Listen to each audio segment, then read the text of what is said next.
Good evening. I'm Karen Martin for Starr Entertainment Group, and welcome to Celebrities in the Basement. Tonight we have with us New York fashion designer. You've seen her fashions on the hottest runways in New York City and the hottest fashion magazines, and you've seen her fashions on some of your favorite celebrities. Rosalind Jean collection as well as Rebel Men's collection. Here with me, fashion designer Rosalind Jean. Welcome, Rosalind. Thank you for having me.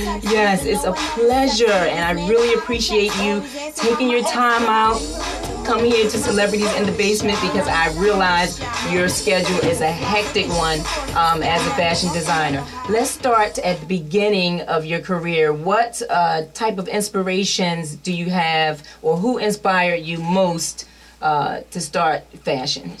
Well, growing up, both my grandmothers were seamstresses, so I grew up knowing them to sew my clothes, curtains, anything from clothes to curtains to draperies to tablecloths. So I pretty much got my start just from being around my grandmother who raised me, helping her, going to New York, getting fabric, sewing dresses for my birthdays instead of buying them, which was, I think, the most economical at the time for her. Yes. So basically she was the biggest influence I had, and I just loved clothes. So Okay. So you were born and raised in Philadelphia. Right.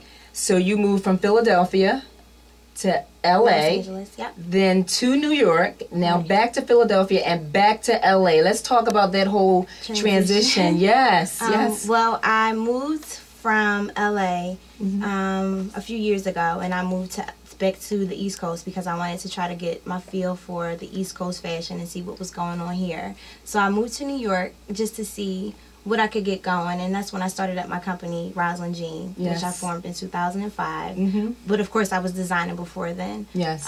So I did Mercedes-Benz Fashion Week. Yes, you did. We were there. Right. Thank you for coming. Yes, absolutely. I worked on a few films. I pretty much did as much as I felt I could do in New York. I know that I could do more, but it's kind of like something that I wanted to conquer. I know once you live in New York, you can live anywhere and you can do anything. Yes. I believe Sean Combs said that before. Yes, okay. No, but so after living there for a few years, I feel like it's time for me to go back to the West Coast because it's a lot more geared towards the film industry, which is what I'm looking to get into next. A little acting and still, of course, let's back up a moment and let's talk about the Fashion Week. How does one prepare for such an exciting? It was very exciting for me watching your fashions, you know, strut, I should say, down the runway. Yes. Thank you. How does one prepare? I guess no-dose pills and lots of green tea. Okay. No, I'm just joking. Don't take no-dose. It's not good for you. No, but definitely you have to take vitamins because I don't sleep. I still don't. I think the most sleep I get is 2 hours a night, if that. Preparation consists of production. First you have to sketch, you come up with a concept, you decide what your color scheme is going to be, and you hire people, as many free people as you can. Yes, yes. Interns, people that are in school still, and I just make it happen from there. And I just want to give a personal thanks to Angela Hunt, because she's my PR manager, and if it wasn't for her, I wouldn't have been able to pull Fashion Week off. So, well, kudos to Angela. Yes, all right. Angela, thank you. Now, well, my favorite part of that entire show was the audience. I don't know, for me, I'm into audiences. And the faces and the smiles and the oohs and the ahs really. See, I didn't get to hear any of that. So tell me. Well, the one particular, there's this gold jumper, like a metallic. No, excuse me, it was gray with these gold straps. The backless jumper. So they like fabulous. Yes, that was my favorite. That was my absolute favorite. Yes, that's one of my favorites as well. Actually. Now, how do you prepare or audition models for that show? Yes. Well, actually, I don't have to worry about that. That's something that Angela Hunt does. Thank goodness. She pretty much contacts the modeling agencies to see what models are available. Sometimes we do like guerrilla scouting, which is what she calls like going up to people on the street and asking them, you know, are you a model? Have you ever thought of modeling? Which is a really good way to get new faces out there. And I think a few of my girls that were in the show were new faces. They weren't like signed to agencies, which I would actually prefer to work with people who aren't signed with agencies.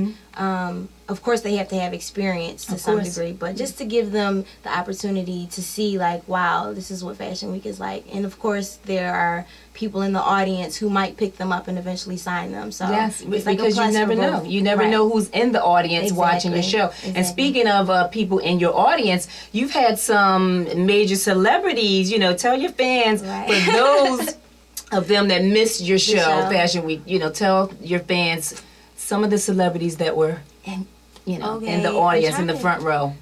We had Miss Angela Simmons. Yes. Big shout out to her for coming. She's a sweetheart. I had, I can't even remember everybody. I feel so bad. Eileen Kristen. She's from, what is the soap opera show? I'm not sure the soap opera, but I don't watch soap, so I don't know. Lev Gorn from The Wire was there. And you had America's Top Model in your show. Yeah, Kelly Jacob was in the show. How exciting was that one? That was really good. Yes. Natasha, she owns YBF Blog. Big shout out to YBF Blog. Everyone loves YBF Blog. Who else did we have? Red, she's a makeup artist for BET. Adrian Attico, he's also another makeup artist. There were a lot of people. I can't even remember. I was completely overwhelmed. Well, my question to you is, how do you keep it all together? You know, you're backstage, like, seriously, like, how do you keep it all together and keep the show flowing with all that excitement for that one night? Lots of sugar.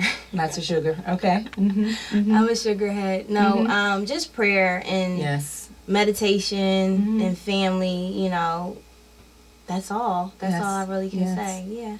It's hard, but, you know. What makes Rosalind Jean Collection and Rebel for men stand out? Like, why shop you? Why wear you? Because it's the best. Come on, no. It's wearable art is what I consider my clothes to be. I like to do things that are very high-end couture, but are still wearable. You go to a lot of shows. One of my biggest and most favorite designers, Jean-Paul Gaultier, also Issey Miyake. There's so many different people that I do admire and look up to. Yohji Yamamoto is another one. Their clothes can be sometimes overwhelming, which is a good thing when you're going to see a show, but you want to wear something that is actually wearable in the street. So I like to consider my clothes to be wearable art, street couture.